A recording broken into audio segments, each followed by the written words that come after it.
Research हुआ, डॉक्टरों को जब रिसर्च हुआ, डॉक्टरों को कहना यह है जब इंसान बाएं करोड़ सोता है ज्यादातर हार्ट अटैक के चांस होता है।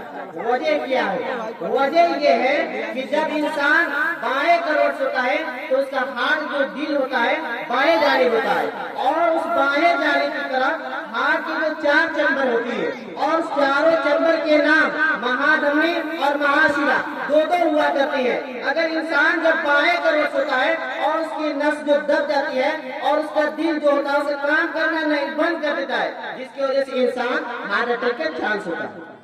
दूसरी बात, अल्लाह के रसूल सल्लल्लाहु अलैहि वसल्लम ने कहा कि अस्हाबे नबी तुम्हें चाहिए कि इस्तिंजा बैठ कर करना चाहिए, अलबत्ता मुश्किल और परेशानी की वजह से खड़े होकर करना दुश्वारी की वजह से जायज करा दिया।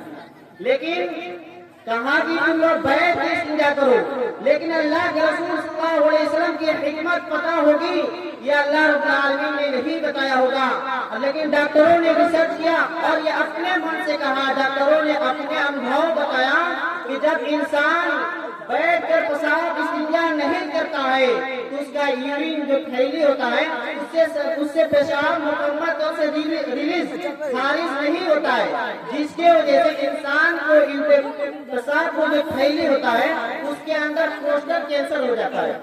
अल्लाह अकबर, अल्लाह के रसूल सल्लल्लाहु अलैहि वसल्लम ने सब बात पहले ही बता दिया। दोस्तों बुजुर्गों, इस दौर में एजुकेशन हासिल करना बहुत ही जरूरी है। आइए मैं सरदस्त आपको एक आईने की झलकी में आईना की तरह एक सरसरी निगाह से मैं दिखा दूं भीमराव अम्बेडकर के हालात जिंदगी क्या था। भीमराव अम्बेडकर को हम में से सब कोई शायद जानते होंगे। ये हिंदुस्तान को जो संविधान लिखा गया था सबसे बड़ा उन्हीं का रोल था। उनका सबसे इब्तिदाई तारीख की बात करते हैं तो भीमराव अम्बेडकर महज निचले जात के होने की वजह से, हरिजन दलित होने की वजह से भीमराव अम्बेडकर को स्कूल में एडमिशन नहीं दी जा रही थी। आखिर कैसे एजुकेशन हासिल किए? उनके वालिद मोहतरम का आर्मी में क्या करते, गवर्नमेंट लेवल पर नौकरी जॉब करते थे। तो भीमराव अम्बेडकर को दलित को नहीं दिया जाता, लेकिन उनको वालिद मोहतरम उनके फादर के नौकरी होने की वजह से इब्तिदाई स्कूल में, प्राइमरी स्कूल में उनका एडमिशन हो गया था। अब जब एडमिशन हो गया था तभी भीमराव अम्बेडकर को क्लास में बैठने तक के हक नहीं देता, तो फिर कैसे एजुकेशन हासिल किए? तो भीमराव अम्बेडकर ने क्लास के बाहर जहाँ बच्चे जूते और चप्पल निकालते थे, भीमराव अम्बेडकर ने वहाँ बैठकर एजुकेशन हासिल किया। आखिर हम में से जो बच्चे होते हैं, हम होते हैं, कोई आज के दौर में नहीं एजुकेशन हासिल होते। क्यों करते? क्यों चप्पल के पास बैठते? लेकिन भीमराव अम्बेडकर ने कहा, तो अपने दिल में अपने मुसम्मत कर लिया था कि हमारे जमात के लोगों को एजुकेशन के लिए स्कूलों में नहीं एजुकेशन दी जाती, हम उसका हक दिलाते रहेंगे। भीमराव अम्बेडकर ने ये मुसम्मत कर क्लास के बाहर एजुकेशन हासिल किया। अचानक एक बार टीचर ने कहा, अरे अम्बेडकर तुम क्लास के बाहर एजुकेशन लेते हो, क्या मुझे पता है कि तुम पढ़ते हो कि नहीं पढ़ते हो? चलो आओ ब्लैक बोर्ड पर आओ और ये एक प्रश्न का तुम उत्तर सही दिया दो। जैसे भीमराव अम्बेडकर ब्लैक बोर्ड के पास आते हैं और उस क्लास के बच्चे फौरन उठकर और ब्लैक बोर्ड के पास अपना लंच रखे उठा लेते, कहते हैं कि ये भीमराव अम्बेडकर ये दलित है, छूट छाट की वजह से हमारा खाना नपाक हो जाएगा, हमारा लंच खराब हो जाएगा। क्यों? फौरन उठे और जाके उठा लेते।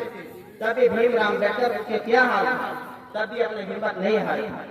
उसके बाद वही स्कूल के अंदर भीमराव अम्बेडकर को मटके से पानी पीने का हक नहीं था। क्यों?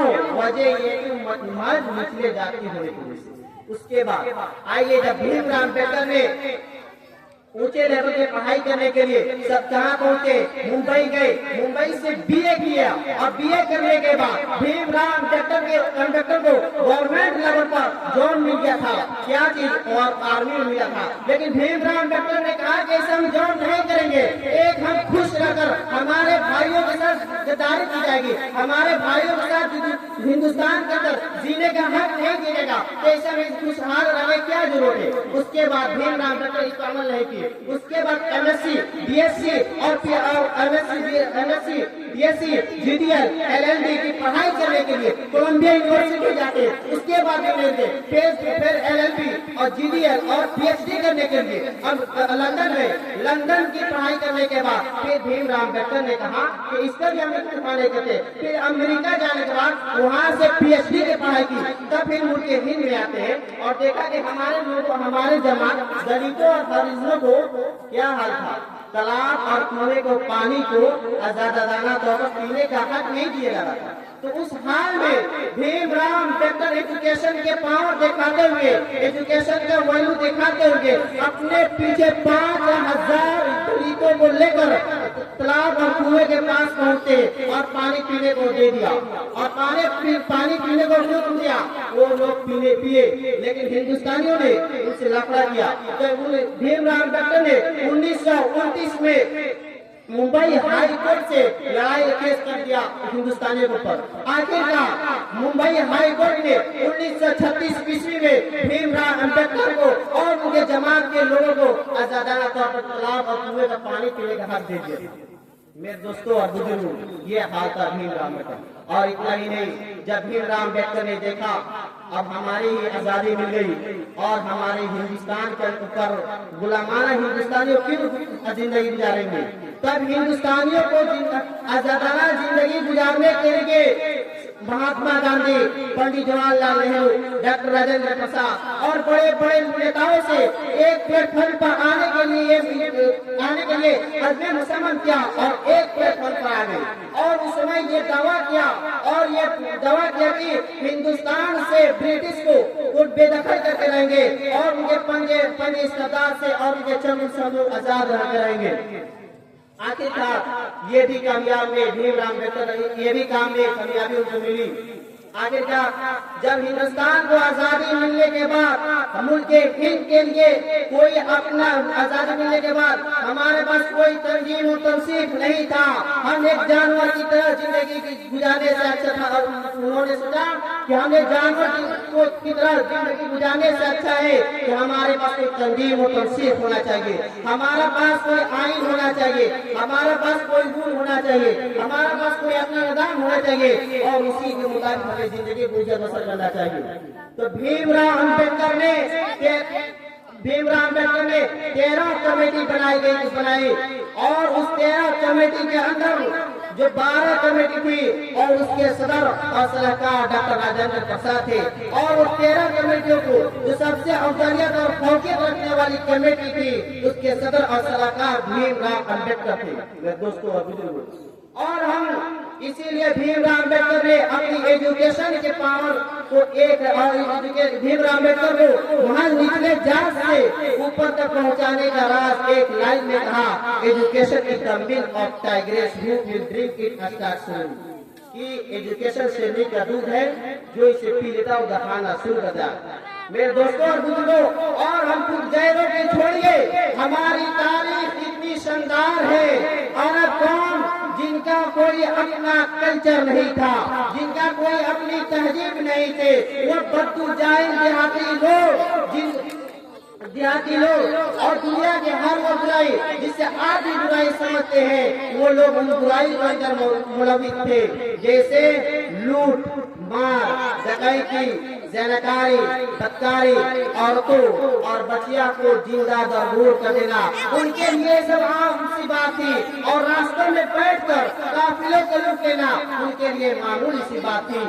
और उस समय जुग्राफियाई हालत ये थी, कैसरो किसरा ये दोनों अपने आप को सुपर पावर कहलाने के लिए, जमीन के टुकड़े के लिए आपस में हमेशा लड़ाई करती थी। लेकिन सरजमीन अरब के लिए, अरब कौम के लिए उनमें से दोनों ने किसी ने कभी नहीं लड़ाई की। आखिर क्यों लड़ाई करते? न इक़्तिदार, न इक़्तिसाद, न तहजीब, न कल्चर। अरब कौम के लिए कुछ नहीं था, लेकिन वही इस्लाम आया, लेकिन वही लोग नबी की तालीमात आई और वही लोग उनका आगाज इकरा से हुआ और वही लोग खदान से उठकर उस मकाम पर पहुंचते हैं कि आज भी अज्ञा के कांटा है कि इस्लाम इतना जल्दी कैसे तरक्की कर बैठा। और अक़वाम हमें गौरव फिक्र करने की बात है। अक़वाम मिलल की तारीख बताती है, नो वन गेट्स फिरदौस for free, no one gets success for free, कि कोई भी कामयाबी आसानी से नहीं मिलती है, कोई भी कामयाबी हमें आसानी से नहीं मिलती है, बल्कि उसके लिए हमें जफाकशी करनी पड़ती है, मेहनत और मशक्कत करनी पड़ती है, अपने खून को पसीने के शक्ल में बहाना पड़ता है, तब हमें जाके कामयाबी मिलती है। आखिर में अल्लाह हमें कहने और सुनने से ज्यादा नेक काम और एजुकेशन पर ज्यादा ध्यान देने की तौफीक फरमा। और हमें अपने बुजुर्गों को चाहिए कि अपने बच्चों को एजुकेशन से जोड़े, ताकि हमें गुलामाना जिंदगी ना गुजारने पड़े। और बहुत सारी बातें रह गई हैं, जैसे मेडिकल कॉलेज में जाते हैं, वहाँ पे कुछ नॉलेज ना होने की वजह से तो हमारे पेशेंट को सही तरीके से इलाज नहीं होता है, इसलिए हमें एजुकेशन देना जरूरी है।